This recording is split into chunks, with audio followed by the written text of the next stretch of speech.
So hello everyone and very good evening to all of you. So this is lecture number 13 of electrostatics. इस lecture में हम कुछ और charge configuration के बारे में बात करेंगे जो अभी तक हमने देखी हैं चीज़ें। अभी तक हमने एक वायर, स्ट्रेट वायर के कारण इलेक्ट्रिक फील्ड देख लिया है और एक रिंग के कारण हमने इलेक्ट्रिक फील्ड देख लिया उसकी एक्सिस पर और उसके सेंटर पर। मतलब रिंग और स्ट्रेट वायर से रिलेटेड हमने सारे केसेस ख़त्म कर लिए हैं, प्लस हमने एक और चीज़ को कवर कर लिया है वहाँ पर। तो उन सब चीज़ों को कवर करने के बाद अब हम आगे बढ़ें। एक सेकंड।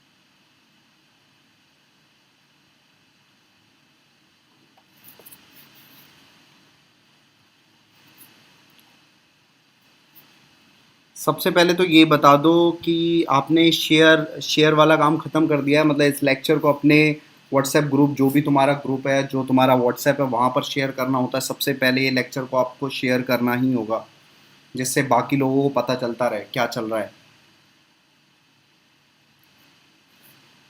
ठीक है, मुझे ये बात बता दो कि आपने ये लेक्चर शेयर कर दिया है। जो इतना टाइम दिया जाता है शेयर करने के लिए, उस समय गायब रहते हैं बहुत सारे लोग।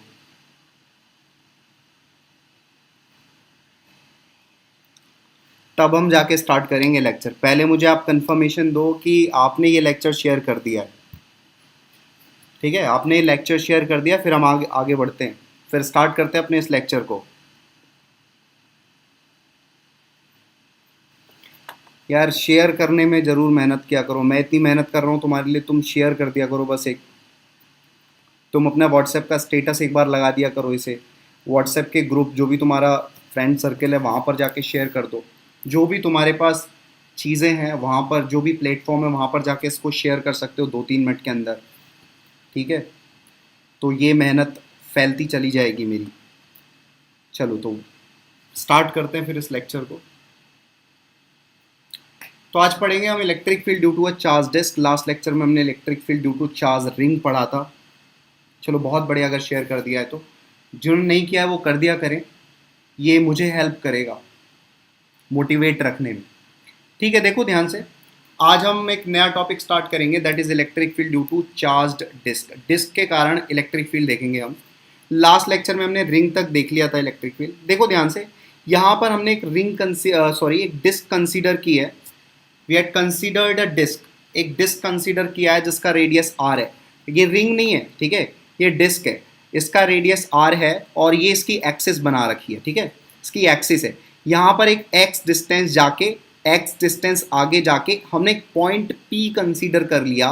ठीक है, एक्सिस पर ही एक पॉइंट पी कंसीडर कर लिया। अब इस पी पॉइंट पर हम इस डिस्क की वजह से इलेक्ट्रिक फील्ड देखना चाहते हैं।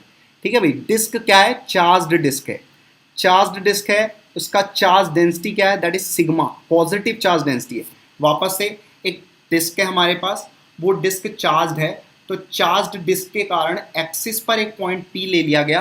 अब इस डिस्क के कारण पी पॉइंट पर मेरे को इलेक्ट्रिक फील्ड फाइंड आउट करना है। R is the radius of the disc. ठीक है, तो पहले तो यहाँ पर देख लो, ये इस तरीके से, ये जो डायरेक्शन आपको दिख रही है यहाँ पर, this is the direction of electric field at P due to positive charge disc. सबसे पहले अगर हम डायरेक्शन की बात करें तो डायरेक्शन किधर होगी? अलोंग द एक्सिस होगी। डायरेक्शन कहाँ पे होगी? एक्सिस के अलोंग ही होगी। लेकिन अगर पॉजिटिव चार्ज डिस्क है तो अवे फ्रॉम द डिस्क होगी। अगर यही डिस्क नेगेटिव चार्ज हो जाता तो पी पॉइंट पर जो डायरेक्शन होती इलेक्ट्रिक फील्ड की, वो ऐसे हो जाती। बात मेरी समझ रहे हो? वो लेफ्ट में हो जाती। ठीक है, इतनी बात, पहली तो बात समझ में आ गई आपको डायरेक्शन की, डायरेक्शन से क्या रिलेशन हम यहाँ पर बोलना चाह रहे हैं। अब दूसरी बात आ जाती है मैग्नीट्यूड की, कि मैग्नीट्यूड क्या होगा इलेक्ट्रिक फील्ड का पी पॉइंट पर इस डिस्क के कारण। तो उसका फॉर्मूला आपको याद रखना है, which is E vector is equals to sigma upon, magnitude की बात कर रहे हैं, this is sigma upon 2 epsilon naught into 1 minus X upon under root R square plus X square. ये फॉर्मूला आपको टिप पर रखना है। ठीक है, पहले हम फॉर्मूले की बात करें, फॉर्मूला क्या होगा। तो हमने यहाँ पर दो चीजें बात कर ली, तो मैग्नीट्यूड बात कर लिया इलेक्ट्रिक फील्ड का, दूसरा हमने बात कर लिया उसका डायरेक्शन क्या होगा पी पॉइंट पर। ठीक है, तो इस चीज को सबसे पहले आप नोट करो, फिर हम आगे बढ़ते हैं।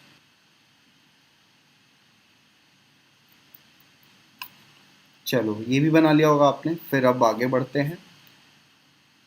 तो अगला पॉइंट है हमारा, what will be electric field when disc is in infinitely large.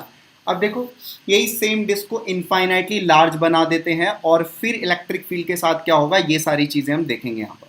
ठीक है, तो देखो इलेक्ट्रिक फील्ड का फॉर्मूला क्या था डिस्क के कारण, sigma by 2 epsilon naught into 1 minus X upon under root R square plus X square, ये फॉर्मूला था। अब अगर वो इनफाइनाइटली लार्ज बन गई, इनफाइनाइटली लार्ज डिस्क हो गई, तो वहां पर बात ये हो जाएगी कि रेडियस जो होगा डिस्क का वो much much larger than x, मतलब जो भी रेडियस है डिस्क का वो बहुत बड़ा हो जाएगा एक्स के कंपैरिजन में। ठीक है, तो यहाँ पर अगर आर बहुत बड़ा है एक्स से तो R square plus X square की वैल्यू को हम आर स्क्वायर पुट कर सकते हैं, बात समझे, R square plus X square की वैल्यू को आर स्क्वायर पुट कर सकते हैं। तो यहाँ पर इस वाले फॉर्मेट में यहाँ पर देख पा रहे हो कि X upon under root R square plus X square, यहाँ पर हम आर स्क्वायर पुट कर देंगे। ठीक है, तो under root R square R बन जाएगा। तो यही वाला जो फॉर्मूला है E is equals to sigma by 2 epsilon naught वाला फॉर्मूला, ये क्या बन जाएगा, sigma by 2 epsilon naught into 1 minus X upon R. बस यहाँ पर क्या आ जाएगा, यहाँ पर आर आ जाएगा, समझे। अब देखो ध्यान से, ऑल्सो वी नो कि आर बहुत बड़ा है एक्स से, तो एक्स अपॉन आर कहाँ को टेंड करेगा, जीरो को टेंड करेगा, क्योंकि नीचे वाला डिनोमिनेटर बहुत ज़्यादा है न्यूमरेटर से। तो यहाँ पर एक्स अपॉन आर की वैल्यू जीरो की तरफ भागने की कोशिश करेगी, तो एक्स अपॉन आर को भी जीरो रख देंगे लिमिटिंग केस में, तो ई का जो वैल्यू आ जाएगा that will come out to be only sigma by epsilon naught. बात मेरी समझ रहे हो, only sigma by epsilon naught आ जाएगा, इसमें कोई डाउट नहीं है ना, कोई डाउट तो बता देना। तो अगर हम infinite cases, infinitely long, infinitely large disc ले लें तो उसकी वजह से जो इलेक्ट्रिक फील्ड आएगा that will be only sigma by 2 epsilon naught.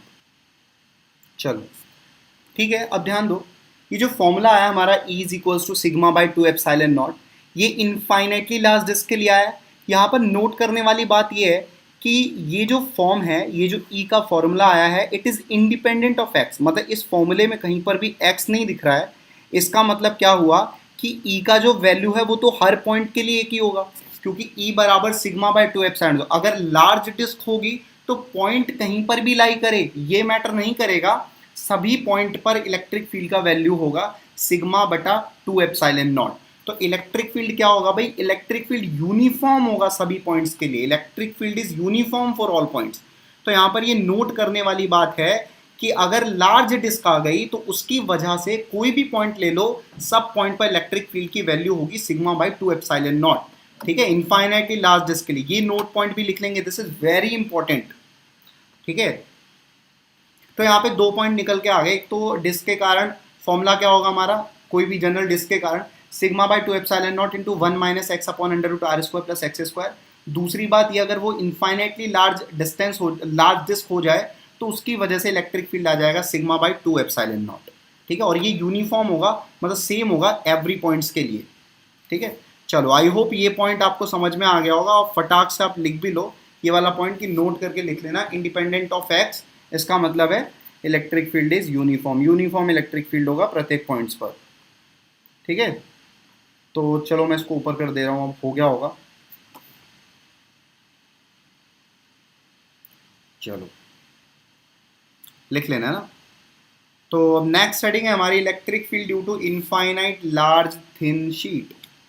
ठीक है, अब हमारे पास एक शीट है, पतली सी शीट है ऐसे करके। ठीक है, एक सेकंड, ऐसे करके मान लो एक शीट है, ये शीट है, ये पूरी शीट है। ठीक है, पतली सी शीट है, इनफाइनाइटली, इनफाइनाइट बोलने का मतलब है बहुत बड़ी शीट है। ठीक है, जैसे यहाँ पर ये दिखाया हुआ है, ये एक शीट है जिसको हमने चार्ज कर रखा है पॉजिटिव चार्ज से। ठीक है, यहाँ पर सिग्मा इसकी चार्ज डेंसिटी है, यहाँ पर सिग्मा इसकी चार्ज डेंसिटी, और ये सिग्मा जो है ये पॉजिटिव है, मतलब पॉजिटिव चार्ज डेंसिटी की बातें हो रही हैं यहाँ पर। ठीक है, तो यहाँ पर एक शीट ले ली हमने, थिन शीट है, और इसको हमने पॉजिटिव चार्ज दे दिया, तो सिग्मा इसका सरफेस चार्ज डेंसिटी है। फिर हमने क्या किया कि इसी शीट के आगे जाके एक पॉइंट पी ले लिया, कहीं पे भी ले लिया, मान लो ये शीट है तो कहीं पर भी जाके तुम पी पॉइंट ले लो शीट के आगे। ठीक है, तो इस पी पॉइंट पर जो इलेक्ट्रिक फील्ड की वैल्यू आएगी वो सिग्मा बाय 2 एप्सिलॉन नॉट आएगी। क्यों आएगी सिग्मा बाय 2 एप्सिलॉन नॉट, अब ध्यान से सुनने वाली बात है, क्यों आई sigma by 2 epsilon not. Actually में वो जो डिस्क आपने देखा था ना, इनफाइनाइटली लार्ज डिस्क, अगर इनफाइनाइटली लार्ज डिस्क है या इनफाइनाइटली लार्ज शीट है तो एक ही जैसी बात हो गई ना। अगर कोई चीज़ इनफाइनाइटली लार्ज है तो वो डिस्क के शेप में रहे, चाहे स्क्वायर के शेप में रहे, चाहे रेक्टेंगुलर के शेप में रहे, कौन सा फर्क पड़ता है। तो वही वाला सेम फॉर्मूला उठ के आ जाएगा जो इनफाइनाइटली लार्ज डिस्क के लिए था। तो इनफाइनाइटली लार्ज डिस्क के लिए जो फॉर्मूला हमने लिखा था that was sigma by 2 epsilon not, वही चीज शीट के लिए भी एप्लीकेबल होगा। इनफाइनाइटली लार्ज अगर शीट है हमारे पास जिसकी सरफेस चार्ज डेंसिटी सिग्मा है, उसकी वजह से पॉइंट कहीं पर भी हो, क्योंकि इसके फॉर्मूले में एक्स नहीं आ रहा है, इसका मतलब कोई भी पॉइंट हो, कहीं पर भी पॉइंट हो, उस पॉइंट पर इलेक्ट्रिक फील्ड यूनिफॉर्म होगा और उसकी वैल्यू होगी सिग्मा बाई 2 एप्सिलॉन नॉट। ठीक है, तो जल्दी से वाला पॉइंट बना लो, electric field due to infinite large thin sheet. ठीक है, फॉर्मूले को याद करते चलो अपने ब्रेन में, इसके लिए क्या फॉर्मूला है, और उसको एक बार लास्ट में पेपर पर लिख लिया जाएगा। पहले ये जल्दी से लिखो इतना।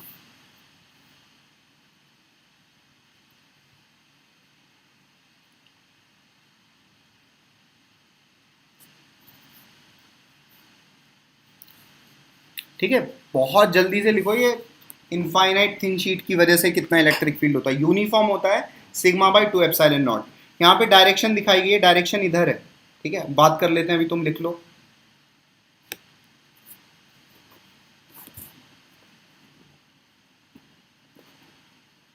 इलेक्ट्रिक फील्ड की डायरेक्शन अगर ये पॉजिटिवली चार्ज है तो अवे होगी, ऐसे करके। ठीक है, आप अपने सामने इलेक्ट्रिक फील्ड की डायरेक्शन देख पा रहे होगे।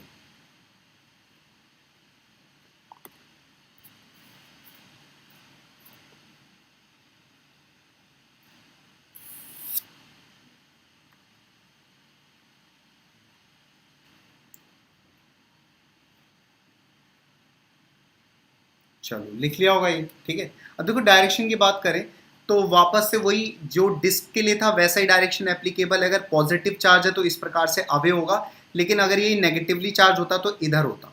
जो देखो एक एग्जाम्पल मान लो हम यहाँ पर देख रहे हैं, ये हमारे पास एक डिस्क है, ये रहा हमारे पास एक डिस्क है, इसको हमने सिग्मा चार्ज कर दिया, हो सकता है ना, यहाँ पर हमने इसको सिग्मा चार्ज डेंसिटी दे दी।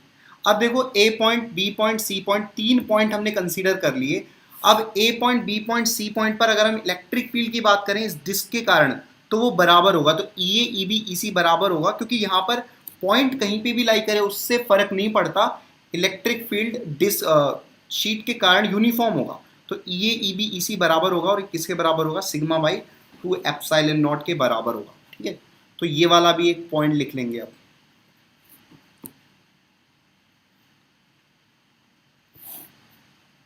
ये पॉइंट भी लिख लेंगे कि पॉइंट कहीं पर भी हो, मतलब एग्जांपल जो है फर्क नहीं पड़ता, इलेक्ट्रिक फील्ड बराबर होगा, that will B sigma by 2 epsilon naught.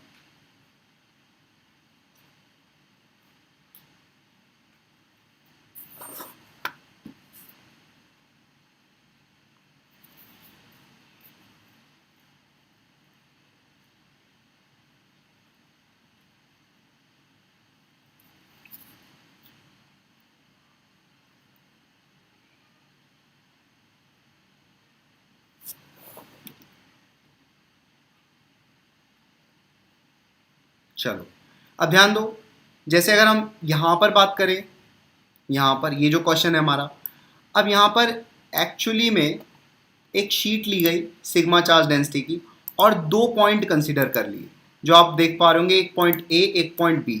ठीक है, तो इससे रिलेटेड मैंने यहाँ पर कुछ स्टेटमेंट लिखे हैं। जैसे यहाँ पर आप स्टेटमेंट नंबर 1 देख पा रहे होगे कि ई ए वैक्टर बराबर ई बी वैक्टर, तो ये आपको बताना है ये ट्रू है या फॉल्स है। और दूसरा स्टेटमेंट है E A is equals to E B, तो ये आपको बताना है ये ट्रू है या फॉल्स है। तो दो स्टेटमेंट है, स्टेटमेंट नंबर 1, स्टेटमेंट नंबर 2। एक डिस्क है सिग्मा चार्ज डेंसिटी की, दो पॉइंट है ए और बी, आपको बताना है स्टेटमेंट 1 ट्रू है या फॉल्स है, स्टेटमेंट 2 ट्रू है या फॉल्स है, जो आपने अभी तक समझा उसके बेसिस पर। तो ये वाले क्वेश्चन का जल्दी से आंसर करेंगे, आपने जो भी समझा उसके बेसिस पर। स्टेटमेंट 1 क्या है, ट्रू है या फॉल्स है, स्टेटमेंट 2 ट्रू है या फॉल्स है। ए और बी दो पॉइंट दिख रहे हैं आपको, एक लेफ्ट में एक राइट में है डिस्क के, और वहां पर इलेक्ट्रिक फील्ड की बात की गई है।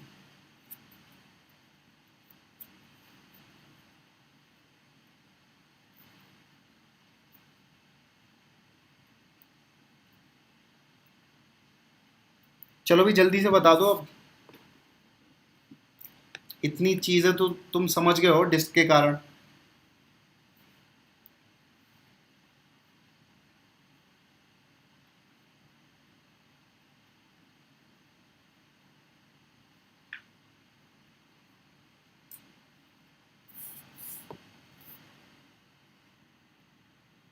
भाई सबका आंसर आना चाहिए, एक दो बच्चे क्यों दे रहे हैं? फिर तो आपको समझ में नहीं आया। अगर आपसे आंसर नहीं आ रहा है इसका, इसका मतलब आपके समझने में कहीं पे प्रॉब्लम आ रही है। ये वाले क्वेश्चन के सारे आप आंसर, दोनों स्टेटमेंट को आप ट्रू फॉल्स बता सकते हो। ये मुझे सबका आंसर चाहिए जो बच्चे पढ़ रहे हैं यहाँ पर। ऐसा तो नहीं होना चाहिए कि एक ही दो आंसर दे रहे हैं। ठीक है, पहला वाला स्टेटमेंट तो फॉल्स आ गया, ठीक है, दूसरा वाला स्टेटमेंट ट्रू आ गया।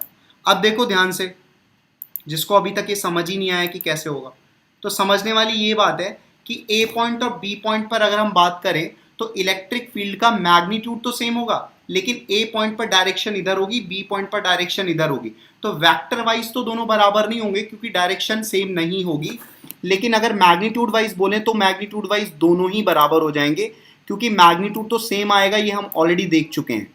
बात समझे? तो यहां पर समझने वाली बात है कि E vector A E vector B तो बराबर नहीं होगा, लेकिन ई ए ई बी बराबर हो जाएगा। ठीक है, आई होप ये वाला पॉइंट सबको समझ में आ गया होगा। डायरेक्शन यहां पर देखो, ए पॉइंट पर डायरेक्शन इससे इधर होगी इस तरीके से, ठीक है, बी पॉइंट पर इधर होगी। ठीक है, फिर भी कोई डाउट हो तो पूछ लेना। चलो अब ध्यान दो, अगर मान लो यही शीट जो है हमारी नेगेटिवली चार्ज हो जाए, यही शीट नेगेटिवली चार्ज हो जाए, तो ए पॉइंट पर इलेक्ट्रिक फील्ड का डायरेक्शन किधर होगा? Towards the sheet. तो यहां पर देखिए, direction of electric field at A due to negatively charge infinite sheet, ये रिप्रेजेंट कर रहा है अगर नेगेटिवली चार्ज हो जाएगी तो ये वाला भी पॉइंट बना लेना। ठीक है, अगर नेगेटिवली चार्ज होगी तो ए पॉइंट पर इलेक्ट्रिक फील्ड की डायरेक्शन डिस्क की तरफ हो जाएगी। ये वाला पॉइंट यहां से बना लें। डायरेक्शन को इंपॉर्टेंस देना है यहां पर। अगर डिस्क के इधर कोई पॉइंट लाई कर रहा है तो इधर होगा इलेक्ट्रिक फील्ड, अगर डिस्क नहीं, शीट या डिस्क कुछ भी बोलूं, अगर शीट के इधर कोई पॉइंट लाई कर रहा है तो इधर होगा। पॉजिटिवली चार्ज है डिस्क तब बात हो रही है। ठीक है, और नेगेटिवली चार्ज है तो नेगेटिवली चार्ज डिस्क है तो इधर वाले पॉइंट पर इधर होगा, और नेगेटिवली चार्ज है तो इधर वाले पॉइंट पर इधर होगा। तो ये बात समझ में आनी चाहिए। डायरेक्शन थोड़ा इंपॉर्टेंट है, उसको ध्यान से कवर करेंगे।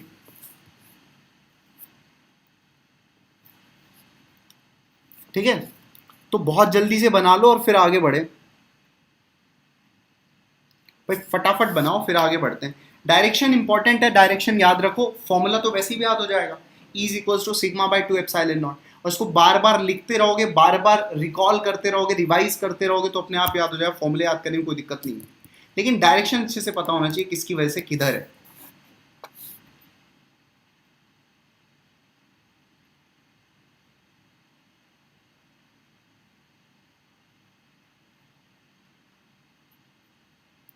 ये ठीक है, चलो कुछ छूट जाए मान लो, कुछ नहीं लिख पाया तो बता देना, मैं स्क्रॉल कर दूंगा।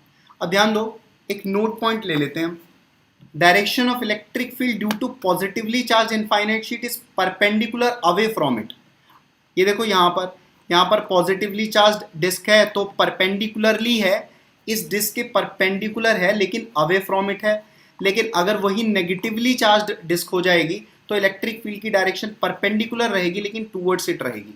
तो वही जो चीज़ मैंने अभी समझाई आपको, वही यहाँ पर बोला हुआ है कि direction of electric field due to positively charge infinite sheet is perpendicularly away from it, and due to negatively charge disc is perpendicularly towards it. तो ये नोट पॉइंट लिख लेंगे, वापस से डायरेक्शन को एम्फेसाइज किया जा रहा है यहाँ पर, अच्छे से लिख लेंगे ये नोट पॉइंट को। ठीक है,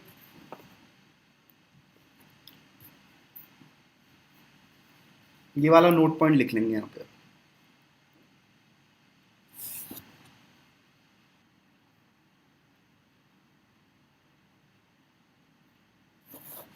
चलो लिख के हो गया हो तो फिर नेक्स्ट पॉइंट पर आगे बढ़ते हैं, that is difference between conducting body and non conducting body. ठीक है, हम लोग इस पॉइंट में कंडक्टिंग और नॉन कंडक्टिंग बॉडी का जिक्र करेंगे। चलो बहुत अच्छे, लिख के हो गया। अब देखो ध्यान से, यहाँ पर हम बातें करेंगे कंडक्टिंग बॉडी और नॉन कंडक्टिंग बॉडी। इलेक्ट्रोस्टैटिक्स में बहुत इंपॉर्टेंट पॉइंट है, बहुत बार आपको कंडक्टिंग बॉडी और नॉन कंडक्टिंग बॉडी अलग अलग से देखने को मिलेगी, ऐसे टर्म्स देखने को मिलेंगे। तो देखें कंडक्टिंग बॉडी क्या होता है। कंडक्टिंग बॉडी में एक खास बात है कि जितना भी चार्ज होगा कंडक्टिंग बॉडी पर वो उसकी आउटर सरफेस पर लाई करेगा, मतलब बॉडी के अंदर कोई भी चार्ज नहीं रहेगा, जो भी चार्ज है सारा का सारा चार्ज बॉडी की आउटर सरफेस पर लाई करेगा। तो देखिए all charge lies only on its outer surface, no charge lies inside the body।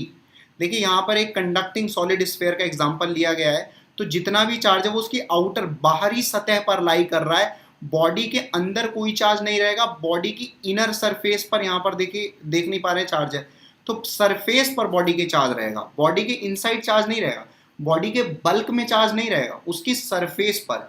Conductor में हमेशा चार्ज कहां पर रहेगा, उसकी सरफेस पर रहेगा, बल्क के अंदर नहीं रहेगा, मतलब बॉडी के अंदर नहीं रहेगा, हमेशा सरफेस पर रहेगा। ठीक है, तो वापस से वही point, all charges present on it's outer surface, यहां पर बाहर की सतह पर उसके सारे के सारे चार्ज प्रेजेंट हैं। ठीक है, charge inside the material of conducting body is always zero, material में कोई चार्ज नहीं रहेगा, कंडक्टर के मटेरियल में। जैसे यहां पर देखिए बॉडी का इनसाइड मटेरियल है, बल्क है, तो बल्क में कोई भी चार्ज प्रेजेंट नहीं रहेगा, वही बात बार बार बोली जा रही है। तो यहां पर सबसे पहले ये हेडिंग लिखेंगे, difference between conducting body and non conducting body, और सबसे पहले कंडक्टिंग बॉडी के लिए स्पेशल बात क्या बोली गई है वो लिख लेंगे यहां पर। ठीक है, जल्दी से लिखेंगे।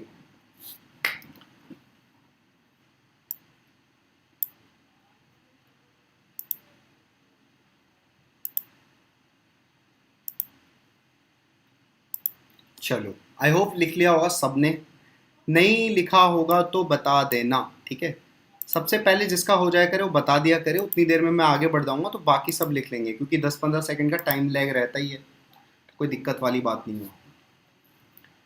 ठीक है भाई, चलो सेकंड पॉइंट देखो, कंडक्टर के लिए, कंडक्टिंग बॉडी के लिए स्पेशल बात क्या बोली गई है सेकंड पॉइंट में, देखेंगे ध्यान से।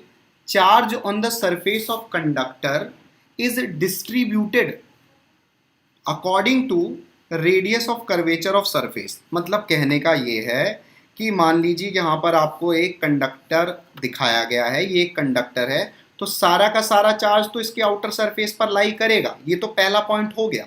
अब सेकंड पॉइंट ये बोलता है कि सरफेस पर जो डिस्ट्रीब्यूशन ऑफ चार्ज होगा वो सरफेस के रेडियस ऑफ कर्वेचर के मुताबिक होगा।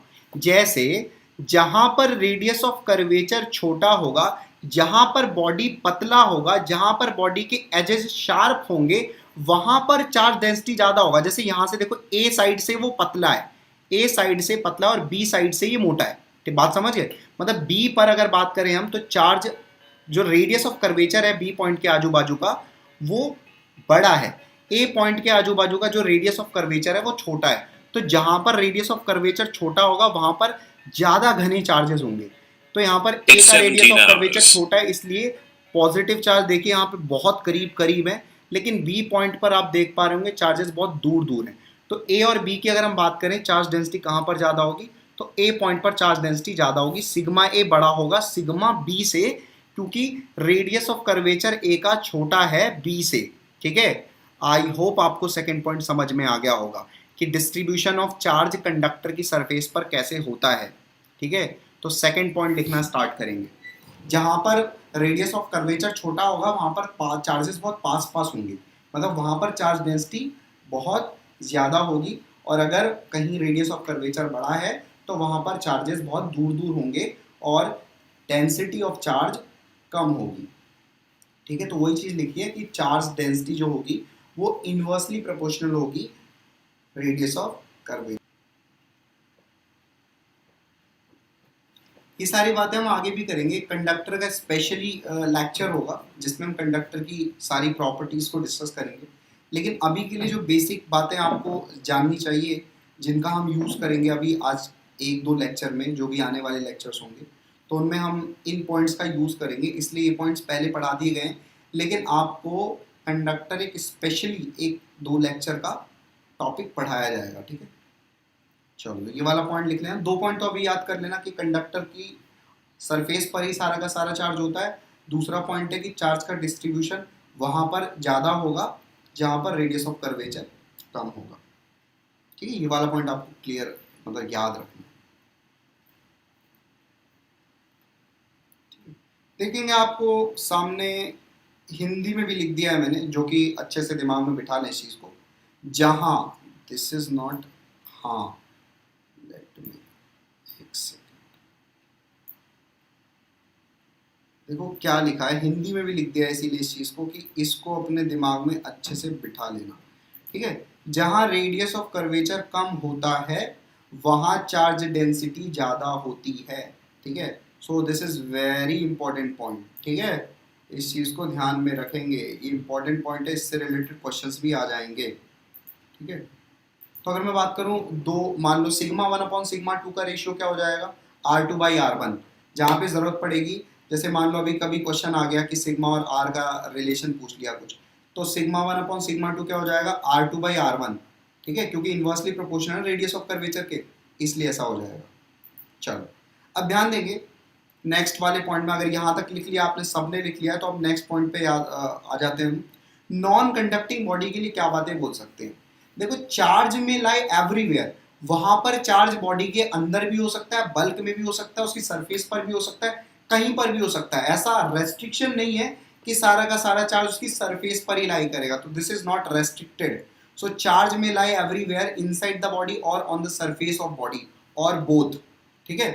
तो कहीं पर भी चार्ज हो सकता है, कोई यहाँ पर कोई रेस्ट्रिक्शन नहीं है, ठीक है। एक पॉइंट और याद रखेंगे, मेटल बॉडी जब भी बोलेगा तो वो कंडक्टिंग बॉडी को रिप्रेजेंट करेगा, मेटल इज अ कंडक्टर, तो मेटल बॉडी बोलना है कंडक्टिंग बॉडी बोलना, बात एक ही हो जाएगी वहाँ पर, ठीक है। तो मेटल बॉडी बोलेगा चाहे कंडक्टिंग बॉडी बोलेगा, तो यहाँ पर दोनों पॉइंट लिख लेंगे कि नॉन कंडक्टिंग बॉडी के लिए स्पेशल बात क्या है, और ये वाला एक पॉइंट जो है metal body is conducting body. तो ये दो पॉइंट फटाफट लिखे, फिर आगे बढ़ेंगे हम। जितने पॉइंट बोले जा रहे हैं उनको अच्छे से रिवाइज करते रहे, याद तो अपने आप हो जाएंगे यार, कुछ करने की जरूरत नहीं है बार बार। हाँ ज़्यादा कुछ करने की कोशिश मत करना, पता चले हम ये भी कर लें हम वो भी कर लें, इसमें तुम मारे जाओगे।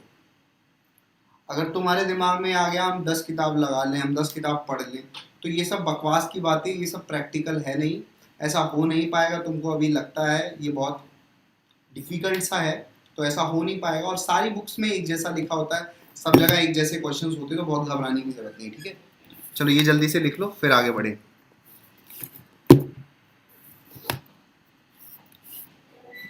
चलो तो भाई थोड़ा बहुत तो लिख लिया होगा, बहुत अच्छे। चलो ध्यान देंगे अब आगे। अब यहाँ पर अगर मैं दो शीट ले लेता हूँ, ये जो तुम्हें अपने सामने देख पा रहे हो ना, ये दो शीट्स हैं, ये ऐसे ऐसे पतली सी एक शीट है, तो तुम्हें ना पतला सा, जैसे ऐसे करके एक शीट है ना, ऐसे करके, तो तुम्हें ना ये सामने वाला पोर्शन दिख पा रहा है, ठीक है। ऐसे करके बहुत लंबी सी एक शीट है, ऐसे करके ऐसे करके, तो आगे वाला पोर्शन ही तुम देख पा रहे हो फ्रंट से, है ना, बात समझ। तो यहाँ पर दो शीट ले ली है हमने, एक शीट तो दोनों लार्ज शीट है, लार्ज, एक तो मेटल शीट है मतलब कंडक्टिंग शीट है, जो पहली वाली शीट दिख रही है तुमको लेफ्ट में है वो कंडक्टिंग शीट है, ठीक है, कंडक्टर है, और दूसरी वाली जो शीट दिख रही है वो नॉन कंडक्टिंग शीट है, ठीक है।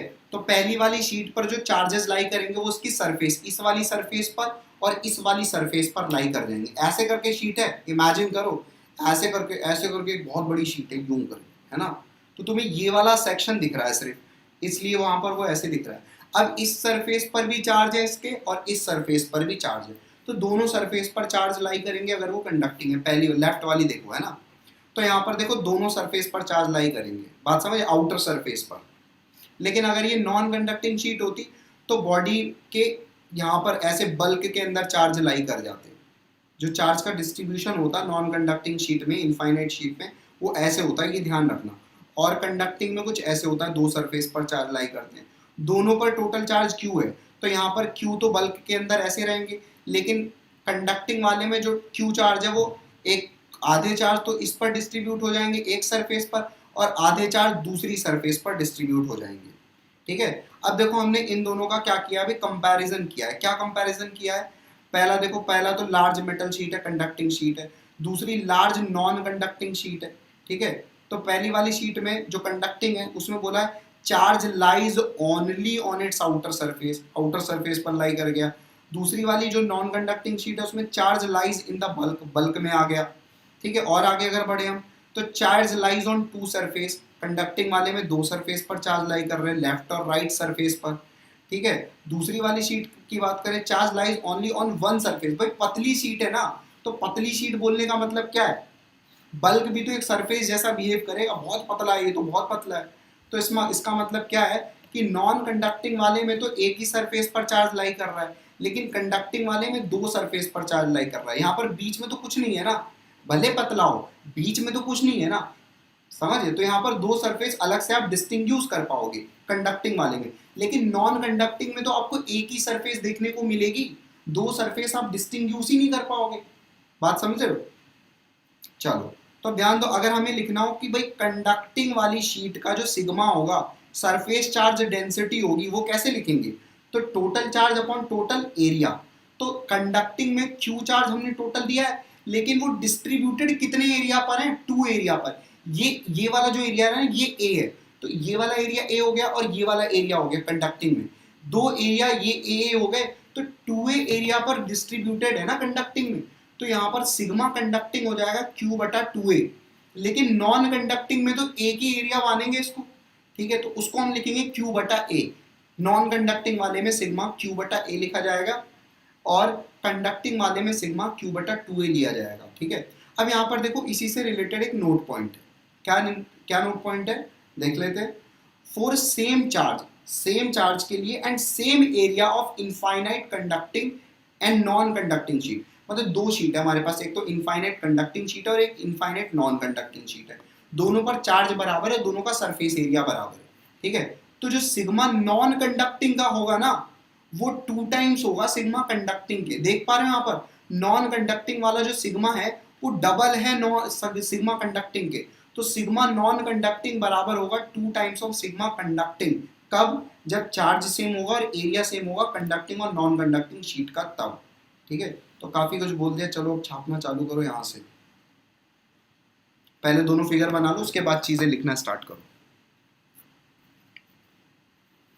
चलो भाई जल्दी जल्दी स्टार्ट करो, समझ में नहीं आया तो बताना, अगर कोई दिक्कत हो तो बता देना।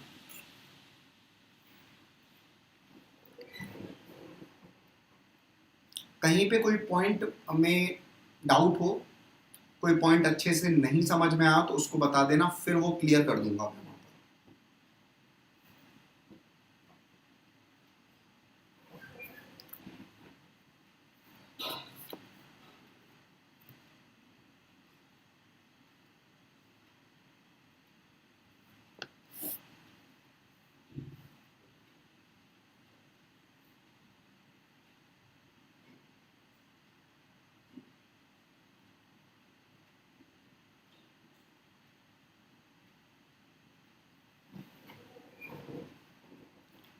ठीक है, फिजिक्स को तैयार करते रहे, फिजिक्स का भी टेस्ट आने वाला है। एक जैसे इलेक्ट्रिक फील्ड का पूरा फॉर्म खत्म होगा, सबके कारण इलेक्ट्रिक फील्ड खत्म कर देंगे हम, प्रूफ्स वगैरह सब, इलेक्ट्रिक फील्ड वाला सेक्शन जैसे ही कंप्लीट होगा उसका फिर हम टेस्ट ऑर्गेनाइज करेंगे, ठीक है। तो फिर आप उसके लिए प्रिपेयर करते रहो, अभी क्वेश्चंस भी खूब सारे करेंगे, ठीक है। नोट्स पर भाई सबसे ज़्यादा टाइम देना आपको इस साल। अगर आपने नोट्स पर टाइम दे दिया तो ये मान के चलो तुम्हारा काम हो जाएगा इस बार बहुत बढ़िया से, ठीक है। तुम दूसरों के साथ गेम खेल लोगे अगर तुमने नोट्स पर पूरा फोकस किया तो, ठीक है। ज़्यादा भ्रमित मत रहो, ये किताब वो किताब छोड़ दो, सारी किताब, जितनी बात मैं बोल रहा हूँ उतना ही कर लो। अगर तुम्हें कोई किताब पढ़नी है ना तो एनसीईआरटी पढ़ लेना, अदरवाइज नोट्स पर फोकस करो और एनसीईआरटी पढ़ लेना, इससे ज़्यादा कुछ काम मत करना। कोई बुक मत खरीदना कभी भी पूरे साल भर में, ठीक है। जितना टाइम तुम बुक खरीदने और पार्शियली पढ़ने में लगाओगे उतना ही टाइम नोट्स पर देना। जितने क्वेश्चन मैं दे रहा हूँ they are more than sufficient, ठीक है। उन्हीं को रिपीटेडली प्रैक्टिस करते रहो, नया कुछ करने का जरूरत नहीं है। चलो आगे बढ़े, ये देख लो, अब ये दोनों पॉइंट्स लिखना स्टार्ट करो फटाफट।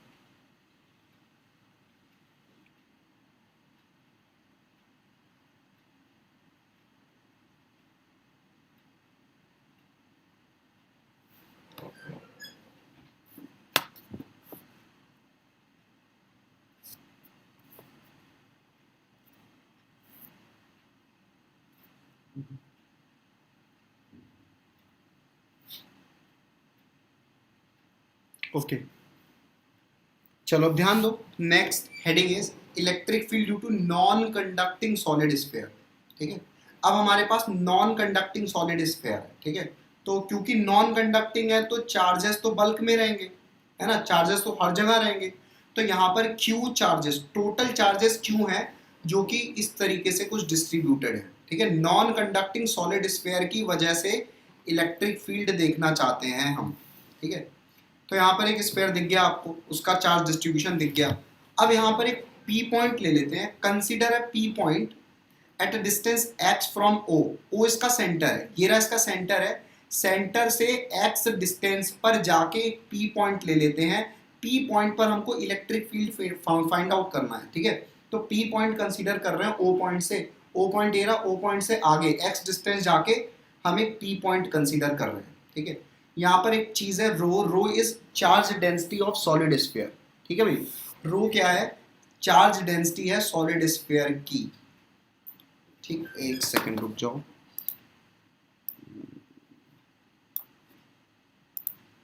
ठीक है, तो ये सारी चीज तुम्हें समझ में आ गई करना क्या है हमें, ठीक है। एक नॉन कंडक्टिंग सॉलिड स्फीयर है जहाँ जिसके लिए हमने एक पी पॉइंट कंसीडर किया, उस पॉइंट पर इलेक्ट्रिक फील्ड फाइंड आउट करना चाहते हैं, ठीक है। अब देखो यहाँ पर पी पॉइंट आउटसाइड भी हो सकता है स्फीयर के, ऐसा हो सकता है पी पॉइंट यहाँ ले लिया हमने, ठीक है, बाहर की तरफ एक्स डिस्टेंस, ओ से एक्स डिस्टेंस जाके हमने यहाँ पर एक पी पॉइंट ले लिया।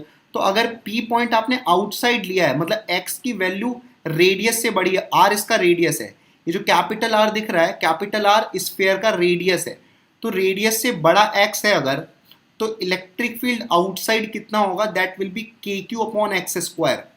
बात समझिए, के क्यू अपॉन एक्स स्क्वायर, के क्यू अपॉन सेंटर से लेके उस पॉइंट के बीच की डिस्टेंस का स्क्वायर।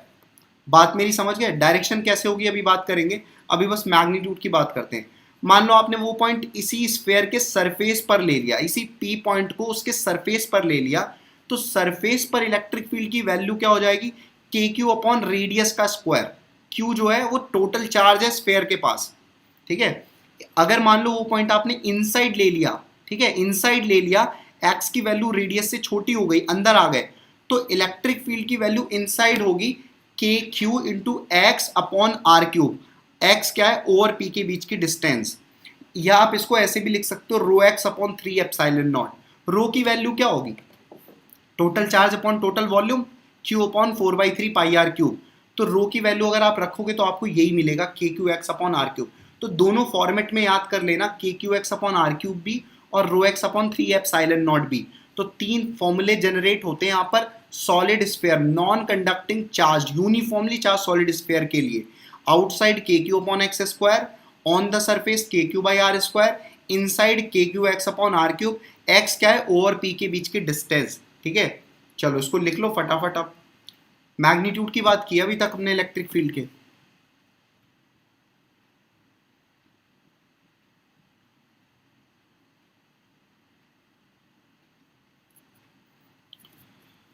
चलो ये लिख के हो जाए, फॉर्मूले सारे लिख लिए हो तो बता देना।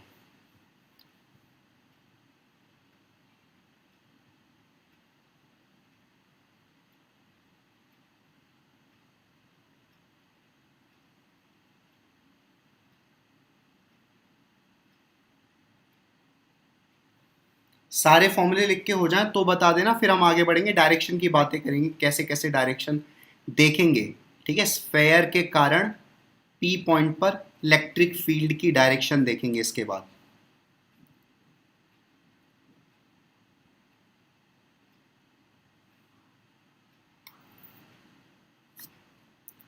चलो मुझे लगता है हो गया होगा। अब देखो ध्यान से, मान लो एक पॉजिटिवली चार्ज्ड सॉलिड स्फीयर है विच इज नॉन कंडक्टिंग, ठीक है। तो पी पॉइंट अगर बाहर ले लेंगे तो इलेक्ट्रिक फील्ड की डायरेक्शन क्या होगी? ये पॉजिटिवली चार्ज्ड है, तो इलेक्ट्रिक फील्ड की डायरेक्शन होगी रेडियली आउटवर्ड, तो ऐसे होगी बाहर की तरफ, ठीक है।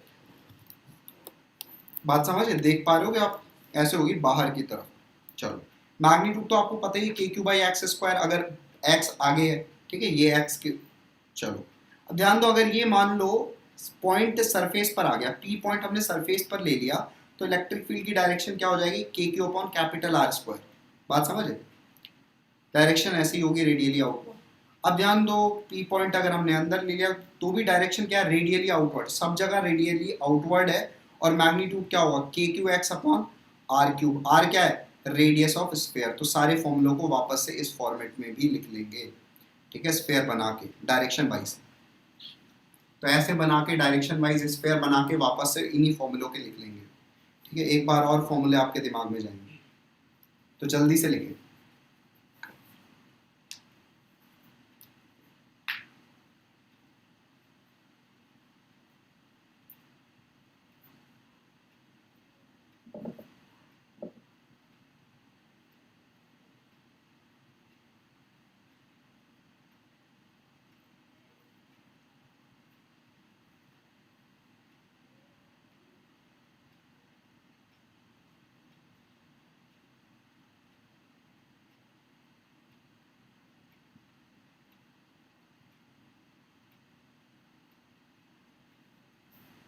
तीनों डायग्राम बना लेंगे डायरेक्शन वाइज।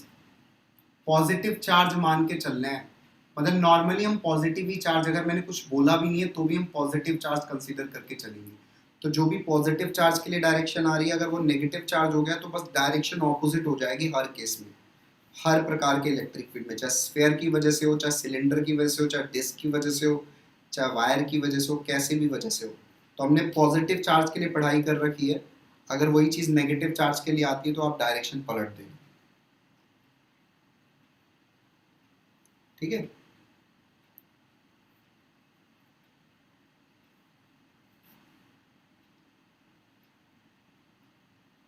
ओके।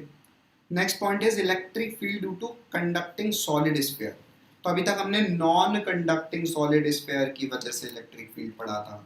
अब हम कंडक्टिंग सॉलिड स्फीयर की वजह से इलेक्ट्रिक फील्ड को देखेंगे। कंडक्टिंग सॉलिड स्फीयर, तो भाई अब हमारे पास है कंडक्टिंग सॉलिड स्फीयर। बात समझ में आ रही है? कंडक्टिंग सॉलिड स्फीयर हो गया। तो कंडक्टिंग है तो चार्ज कहाँ पर लाई करेंगे?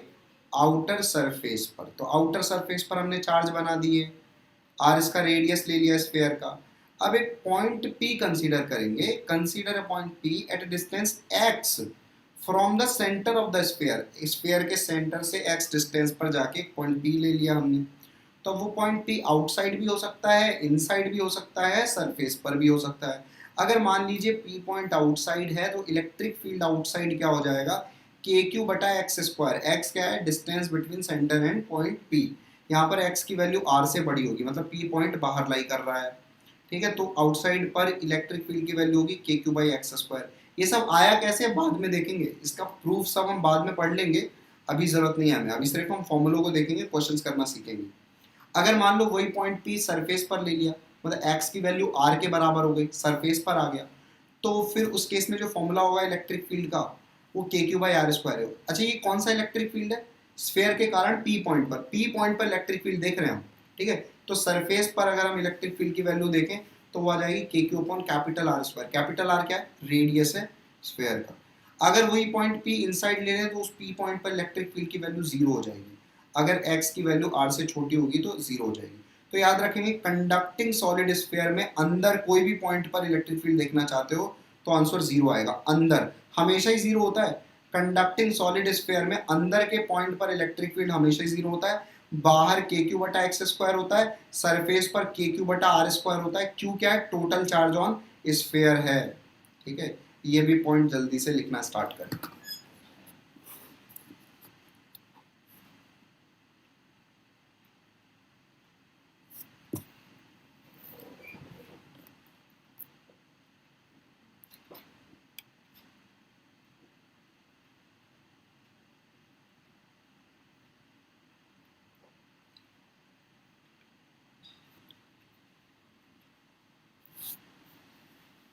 अब तक तो कई सारे फॉर्मूले हो गए हैं, तो आप फॉर्मूला एक एक पेपर पर सारे फॉर्मूले लिख लेना और उनको रिपीटेडली रिवाइज करते रहें, रटने की ज़रूरत नहीं है।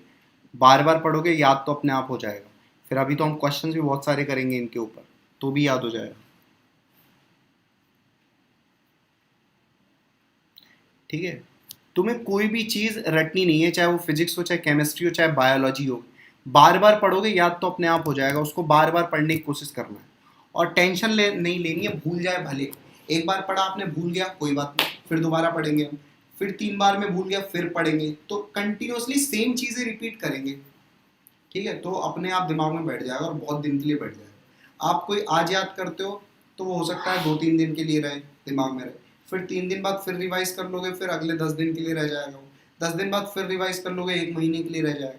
एक महीने बाद फिर रिवाइज कर लोगे, 3-4 महीने के लिए रह जाएगा। तो इस तरीके से अपना ब्रेन वर्क करता है, तो इस चीज़ को याद रखें। चलो ये लिख लिया होगा तुमने, ये 3 फॉर्मूले हैं, तीनों फॉर्मूले लिख लिए। अब देखो डायरेक्शन वाइज बात कर ले रहे हैं हम, ठीक है। डायरेक्शन वाइज बात करेंगे, सेम डायरेक्शन आएगी जैसी कि प्रीवियस एग्जाम्पल में थी, मतलब नॉन कंडक्टिंग वाले में जो डायरेक्शन थी वैसे यहाँ पर भी डायरेक्शन है, ठीक है। तो ये वापस से बना लेंगे, डायरेक्शन वाइज भी बना लेंगे, दोनों डायग्राम को प्लॉट करेंगे।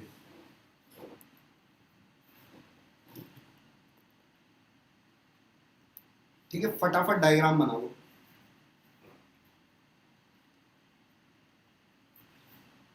होगी जिसके कारण भी इलेक्ट्रिक फील्ड का फॉर्मूला रिवाइज करना, खाली फॉर्मूला मत याद रखना, दिमाग में ये भी रखना कि डायरेक्शन क्या होगी, क्योंकि फॉर्मूला याद रख के क्या करोगे, डायरेक्शन ही नहीं पता होगी तो। ठीक है, इलेक्ट्रिक फील्ड वेक्टर क्वांटिटी है, जितना डायरेक्शन, जितना मैग्नीट्यूड उसका इंपॉर्टेंट है उतने उसका डायरेक्शन भी इंपॉर्टेंट है। ठीक है,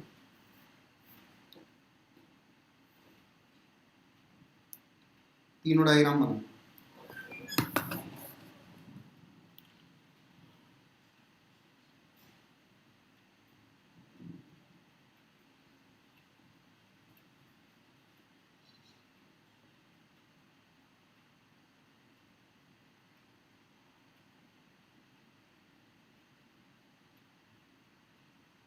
चलो तो हो गया होगा। अब नोट पॉइंट की बात कर लेते हैं, एक दो नोट पॉइंट हैं इससे रिलेटेड।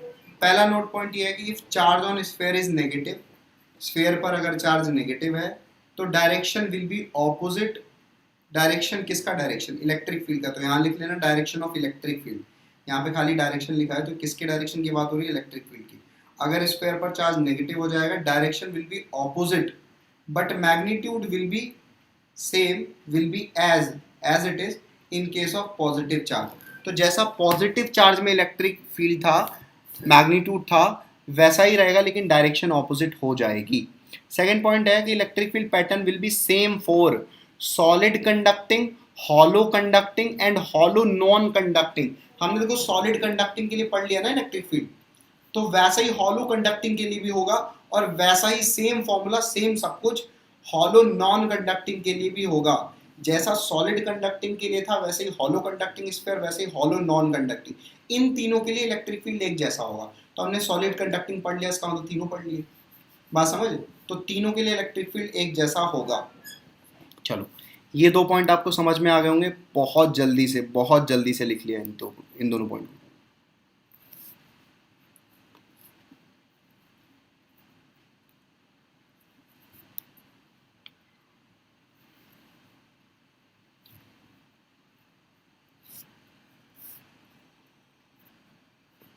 पढ़ जाते हैं हम नेक्स्ट पॉइंट पर। तो नेक्स्ट हेडिंग है electric field due to long conducting cylinder. तो अब तक हमने स्फीयर की वजह से इलेक्ट्रिक फील्ड देख लिया है, अब हम सिलेंडर की वजह से इलेक्ट्रिक फील्ड देखेंगे। इस लेक्चर में हम सिर्फ फॉर्मूलों पर बातें कर रहे हैं, फॉर्मूलों पर फोकस्ड हैं, उसके इलेक्ट्रिक फील्ड की डायरेक्शन पर फोकस्ड हैं। हमें इस चीज़ से कोई लेना देना नहीं है कि फॉर्मूले कैसे आए हैं, इनकी सारी बातें हम बाद में करेंगे, इनके प्रूफ्स को बाद में, जब हम क्वेश्चंस कर लेंगे, ये सारी चीज़ें पढ़ लेंगे, उसके बाद जब ये सारी चीज़ें खत्म हो जाएंगी उसके बाद हम प्रूफ्स पर आएंगे। तो अभी प्रूफ मेरे हिसाब से इंपॉर्टेंट नहीं है, और बाद में बात करेंगे हम गॉसियन, बाद में मैं बताऊंगा मैं आपको कैसे प्रूव करेंगे इनसे। तो अभी फॉर्मूला और डायरेक्शन पर फोकस करेंगे, इनसे रिलेटेड क्वेश्चंस करेंगे नेक्स्ट लेक्चर में, तो देख लेंगे। अब देखो नेक्स्ट क्या है, electric field due to long conducting cylinder. अब हमारे पास एक कंडक्टिंग सिलेंडर है, लॉन्ग सिलेंडर का मतलब क्या है, इनफाइनाइटली लार्ज। ठीक है, मतलब जिस पॉइंट पर इलेक्ट्रिक फील्ड निकालना है वो बहुत पास है सिलेंडर से। अगर वो पॉइंट बहुत पास है तो फिर वो सिलेंडर क्या होगा, इनफाइनाइटली लार्ज। जैसा वायर के केस में बोला था ना हमने कि लेंथ ऑफ वायर जो थी वो बहुत बहुत बड़ी थी, किससे, एक्स से। एक्स क्या थी, डिस्टेंस थी ना वायर से उस पी पॉइंट की जिस पर इलेक्ट्रिक फील्ड चाहिए होता था। तो वही केस यहाँ पर भी है, जो लेंथ है सॉलिड सिलेंडर की वो बहुत ज़्यादा है, तो हमारे यहाँ पर लॉन्ग कंडक्टिंग सिलेंडर है। तो लॉन्ग कंडक्टिंग सिलेंडर का मतलब क्या है, चार्जेस कहाँ पर लाई करेंगे, इसकी आउटर सरफेस पर है। देखो ये सिलेंडर है ना इस तरीके से, तो इसका जो कर्व्ड सरफेस होगा उसी पर चार्जेस लाई करेंगे, उसके बल्क में तो लाई नहीं करेंगे। ठीक है, तो यहाँ पर क्योंकि चार्ज सरफेस पर लाई करेंगे इसलिए यहाँ पर सिग्मा डिफाइन होगा, चार्ज डेंसिटी में सिग्मा डिफाइन होगा, क्योंकि चार्ज तो सरफेस पर लाई कर रहे हैं, बात समझ। अब देखो ये वाली जो बीच से गुजर रही है, बीच से जो लाइन गुजरी है डॉटेड डॉटेड है एकदम सिलेंडर के बीच में, वो एक्सिस हो गई सिलेंडर की, ठीक है, वो एक्सिस हो गई सिलेंडर की, और एक्सिस से एक्स डिस्टेंस आ गई, ये देखो एक्स, ये एक्स, एक्सिस से एक्स डिस्टेंस आगे जाके हमने पी पॉइंट कंसीडर कर लिया, ठीक है। इस पी पॉइंट पर हम इलेक्ट्रिक फील्ड की डायरेक्शन अगर देखें तो वो किधर आ रही है, टूवर्ड्स राइट आ रही है ना। तो याद रखेंगे positively charged long conducting cylinder है, तो अगर पी पॉइंट पर आप इलेक्ट्रिक फील्ड देख रहे हो तो अवे होगा उससे, ठीक है, परपेंडिकुलर है लेकिन अवे है। बात समझिए, ये तो डायरेक्शन वाइज बात हो गई। चलो अब देखो हमने एक पॉइंट पी ले लिया जिस पर हमें इलेक्ट्रिक फील्ड चाहिए। तो अगर ये पी पॉइंट आउटसाइड लाई करता है, बाहर लाई करता है, सिलेंडर के बाहर, जैसे कि आप देख पा रहे हो यहाँ पर सिलेंडर के बाहर ही है, तो अगर बाहर लाई करेगा तो उस केस में जो फॉर्मूला आएगा इलेक्ट्रिक फील्ड का वो आएगा sigma R upon epsilon naught into X. ये फॉर्मूला याद रखना बहुत इंपॉर्टेंट है, sigma R upon epsilon naught into X. X की वैल्यू आर से बड़ी है, मतलब x जो है r से बड़ा है, इसका मतलब p पॉइंट बाहर लाई कर रहा है।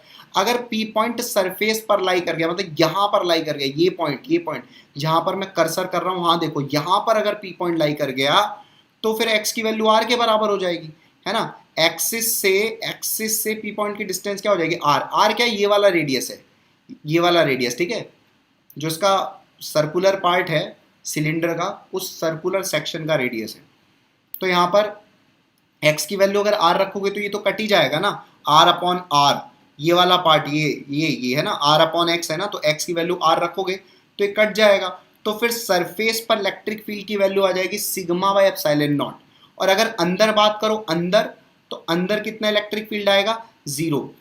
एक पॉइंट और याद रख लेना यहां से, कंडक्टर के अंदर इलेक्ट्रिक फील्ड हमेशा ही जीरो होता है, कंडक्टर के मटेरियल में इलेक्ट्रिक फील्ड हमेशा ही जीरो होता है। सॉलिड कंडक्टिंग स्फेयर देखा था ना आपने, वहां पर भी अंदर इलेक्ट्रिक फील्ड कितना था, जीरो था। सॉलिड कंडक्टिंग स्फेयर के केस बता रहा हूं जो अभी पहले पढ़ा है, उसमें अंदर इलेक्ट्रिक फील्ड कितना था, जीरो था, ठीक है। ऐसे ही यहाँ पर सॉलिड कंडक्टिंग सिलेंडर, मतलब सॉलिड कंडक्टिंग सिलेंडर जो अभी हम पढ़ रहे हैं, उसमें भी अंदर इलेक्ट्रिक फील्ड कितना है, जीरो है। तो याद रखेंगे कि कंडक्टर के मटेरियल के अंदर इलेक्ट्रिक फील्ड हमेशा ही जीरो होता है, ठीक है, ठीक है।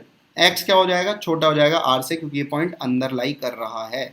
तो भाई अब यहां से छापना स्टार्ट करें, चलो जल्दी से लिख लो अब ये।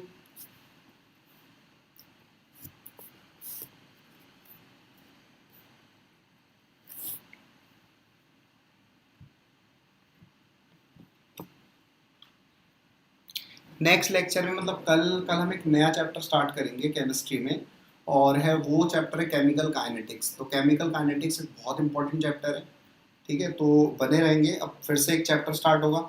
बहुत बच्चों ने सोल्यूशन बहुत अच्छा पढ़ लिया है, 2-3 बच्चे वो जिनके टेस्ट में अच्छे मार्क्स आए थे, इन्होंने सोल्यूशन बहुत बढ़िया तरीके से पढ़ा है। तो आपका एक स्टेप पूरा हो गया कि आपने सोल्यूशन पढ़ लिया।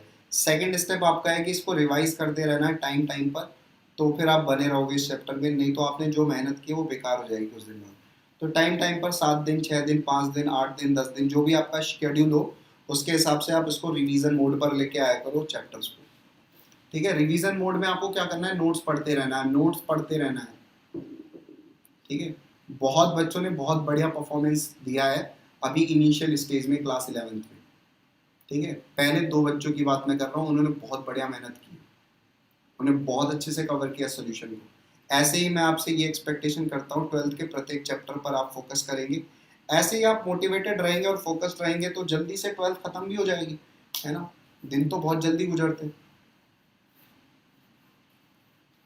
तो आपको यही काम करते रहना है, नोट्स पर फोकस करते रहो। और अच्छा, जिन क्वेश्चंस को आपने किया उन्हीं को रिवाइज करना है। अब बहुत ज़्यादा नए क्वेश्चंस नहीं करने हैं सोल्यूशन के अंदर। टेस्ट पेपर होगा तो आपको नए क्वेश्चन देखने को मिल जाएंगे, लेकिन आपको ये अपने से, अपने अंदर ये बात रखनी है कि आपको नया कुछ कुछ मटेरियल ट्राई नहीं करना है।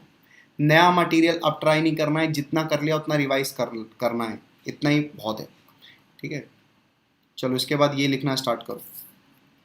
जितनी बात मैं बोल रहा हूँ अच्छे से फॉलो करना उन चीज़ों को, नया कुछ भी नहीं करना, उन्हीं चीज़ को रिवाइज करना है।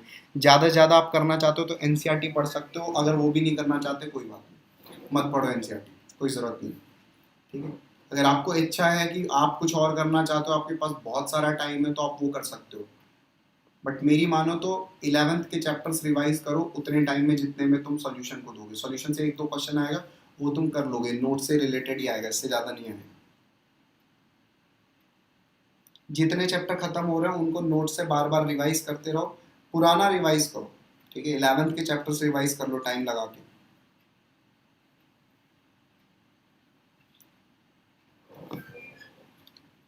चलो तो ये फॉर्मूले लिख लो, और यहाँ पर इलेक्ट्रोस्टैटिक्स चल रहा है तो इसमें बहुत सारे फॉर्मूले होंगे, तो इनको रिपीटेडली टाइम्स रिवाइज करते रहना, बार बार रिवाइज करोगे क्वेश्चन अपने आप हो जाएगा, कोई टेंशन लेने वाली बात नहीं। इलेक्ट्रोस्टैटिक्स एक आसान सा चैप्टर है।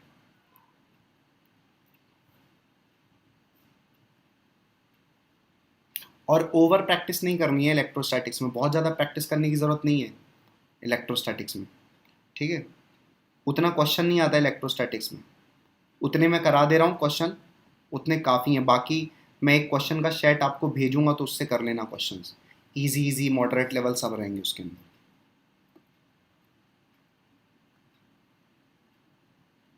ये फॉर्मूले लिख के हो जाए तो फिर मुझे बता देना, फिर आगे बढ़ेंगे। ये वाले फॉर्मूले लिख के कंप्लीट कर लेना तो फिर मुझे बता देना।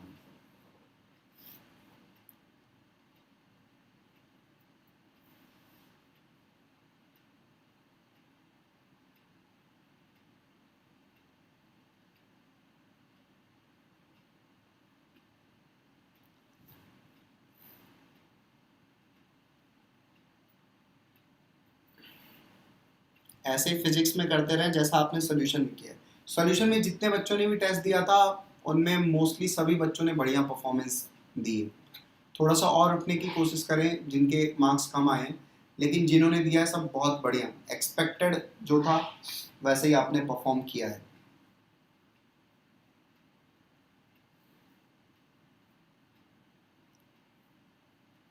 मैं ये बात फिर से बोल रहा हूँ, नया कुछ करने की कोशिश नहीं करेंगे, जो कर लिया उतना ही रिवाइज करते रहेंगे।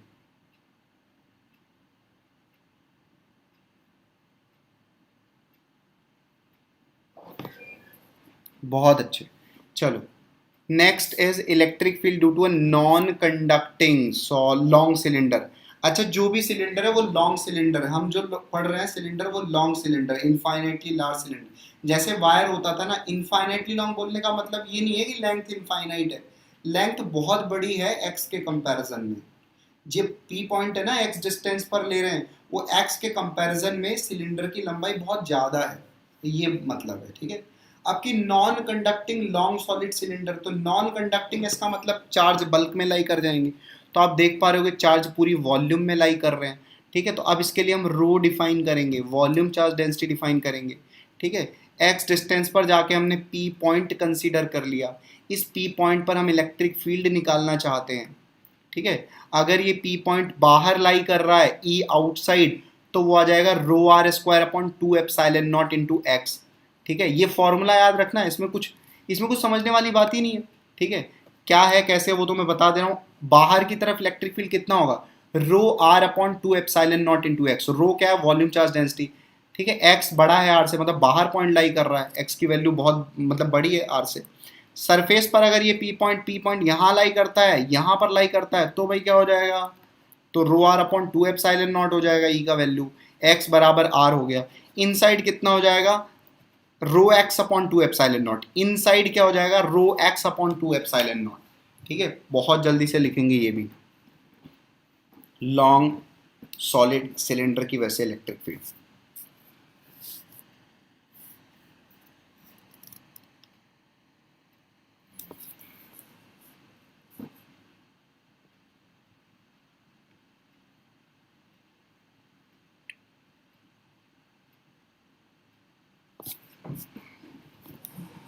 इलेक्ट्रिक फील्ड से रिलेटेड कि किसकी वजह से क्या फॉर्मूले होंगे, वो सारी चीज़ें हमने ऑलमोस्ट यहाँ पर ख़त्म कर दी हैं। तो फॉर्मूला वाइज, ठीक है, चीज़ें ख़त्म हो गई, डायरेक्शन वाइज चीज़ें ख़त्म हो गई। तो नेक्स्ट लेक्चर में हम दो चीज़ें करेंगे इलेक्ट्रोस्टैटिक्स के नेक्स्ट लेक्चर में। एक तो पहले जितने भी हमने फॉर्मूले पढ़े हैं उनसे रिलेटेड ग्राफ्स प्लॉट करेंगे, पहली चीज़ ये होगी। दूसरी चीज़ होने वाली, इनसे रिलेटेड बहुत सारे क्वेश्चंस करेंगे। तो अगला लेक्चर बहुत इंपॉर्टेंट तब होगा जब आपको ये सारे फॉर्मूले एकदम टिप्स पर होंगे। ये सारे फॉर्मूले को एकदम टिप्स पर रख लो 2 दिन में, अगले मतलब आज का दिन और कल का दिन, ये 2 दिन में इतना अच्छा रिवाइज कर लो, पूरा इलेक्ट्रोस्टैटिक्स ही रिवाइज कर लो एक बारी तो। और इन जो फॉर्मूलों को, जितने इलेक्ट्रिक फील्ड के फॉर्मूले हैं, इन सबको अपने टिप्स पर रख लो पूरे अच्छे तरीके से। जिनसे नेक्स्ट लेक्चर में आप बढ़िया से क्वेश्चंस को समझ सको और उनको अच्छे से सॉल्व कर सको, ठीक है। और वैसे भी ये सारे फॉर्मूलेज बहुत इंपॉर्टेंट है। तो इलेक्ट्रिक फील्ड के ऑलमोस्ट सारे फॉर्मूले यहाँ पर आ चुके हैं। तो अब तुम्हें क्या करना है, एक पेपर लेना है, पेपर पर सारे फॉर्मूलों को एक साथ क्लब करना है जितने अभी तक तुमने पढ़े हैं, और उनको टाइम टू टाइम 2 दिन में रिवाइज करना है, आज का दिन और कल का दिन, जब भी तुम्हें टाइम मिले, ठीक है। कुछ भी कर रहे हो ऐसे एक बार खोल के देख लिया, बस ज़बरदस्ती नहीं करनी है किसी भी चीज़ के साथ, तुमको बस एक बार देख लेना है। इतना ही कर दोगे ना, तुम्हारे सारे फॉर्मूले टिप्स पर हो जाएंगे, ठीक है। तो अभी के लिए ये कर लो, इसीलिए मैंने आज ज़्यादा ना क्वेश्चंस लिए ना कुछ लिया, सिर्फ मैंने सबका फॉर्मूला बता दिया, सबका फॉर्मूला। और जो भी फॉर्मूला आप याद करो उसका डायरेक्शन बहुत इंपॉर्टेंट है, क्योंकि अगर आप फॉर्मूले याद करोगे डायरेक्शन नहीं देखोगे तो कोई मतलब नहीं आएगा। इलेक्ट्रिक फील्ड एक वेक्टर क्वांटिटी है, magnitude and direction both are equally important, बात समझे, एक के बिना दूसरा नहीं है, सही। तो इतनी चीज़ें कर लो बहुत अच्छे से। कुछ बच्चे बहुत बढ़िया परफॉर्म कर रहे हैं, वो लगे रहें, सेम मोटिवेटेड जोन में रहें। आप अपना जोन चेंज करोगे, आप ऐसा हो सकता है कि कुछ समय बाद आपका इतना हाई मोटिवेशन ना रहे, तो फिर आपके लिए डिफ़िकल्टी स्टार्ट हो जाएगी। तो मेरी एक सलाह मानना कि कभी भी कुछ मन करे कि चलो आज ये चीज़ छोड़ देते हैं, नहीं पढ़ते हैं, तो वो मत करना, क्योंकि एक छोटी सी गलती एक बड़ी गलती के लिए इन्वाइट करके दे देगी तुमको। तुम मान लो कभी जाते हो 5 मिनट के लिए कि 5 मिनट नहीं पढ़ते हैं, 5 मिनट कुछ काम कर लेते हैं, तो देखते होगे तुम 1 घंटा कैसे गुजर जाएगा पता नहीं चलेगा। मतलब एक छोटी सी गलती हमेशा एक बड़ी गलती को इनविटेशन देती है। और अगर मान लो तुम कभी ऐसा गए कि 5 क्वेश्चन कर लेते हैं, तो हो सकता है मन कर गया तो 15 क्वेश्चन और कर लो तुम।